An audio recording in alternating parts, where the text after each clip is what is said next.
അല്പസമയത്തിനകം Jantar മന്ദറിലേക്ക് CJPയുടെ parliament March നടക്കാൻ പോവുകയാണ്. ജന്തർ മന്ദറിൽ നിന്നും CJPയുടെ പാർലമെന്റ് മാർച്ച് നടക്കാൻ പോവുകയാണ്. അതേസമയം സോനം വാങ്ചുക്കിന്റെ സമ്പൂർണ്ണമായിട്ടുള്ള ഒരു പദ്ധതി ഇപ്പോൾ പൊളിഞ്ഞുപോയത് വലിയ രീതിയിൽ സമൂഹ മാധ്യമങ്ങളടക്കം ചർച്ചയാകുന്നുണ്ട്. നമുക്കറിയാം സോനം വാങ്ചുക്ക് എന്ന് പറയുന്ന വ്യക്തി എങ്ങനെയാണ് ഈ പ്രൊട്ടസ്റ്റിലേക്ക് വന്നത്, സോനം വാങ്ചുക്കിന് സോഷ്യൽ മീഡിയയിൽ ഇത്രയധികം പിന്തുണ എങ്ങനെയാണ് കിട്ടുന്നത്.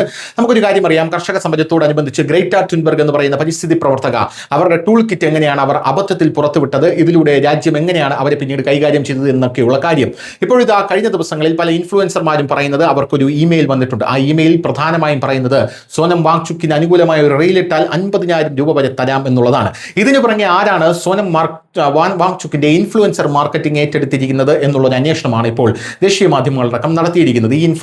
ഈ അന്വേഷണത്തിൽ പ്രധാനമായും മനസ്സിലാക്കാൻ സാധിക്കുന്നത് മോങ്ക് എന്റർടൈൻമെന്റ് എന്ന് പറയുന്ന ഒരു ഇൻഫ്ലുവൻസർ ഏജൻസിയാണ് ഇപ്പോൾ സോനം വാങ്ചുക്കിന്റെ ഈ ഡിജിറ്റൽ മാർക്കറ്റിംഗ് ഏറ്റെടുത്തിരിക്കുന്നത് എന്നുള്ളതാണ്, അല്ലെങ്കിൽ ഇൻഫ്ലുവൻസർ മാർക്കറ്റിംഗ് ഏറ്റെടുത്തിരിക്കുന്നത് എന്നുള്ളതാണ്.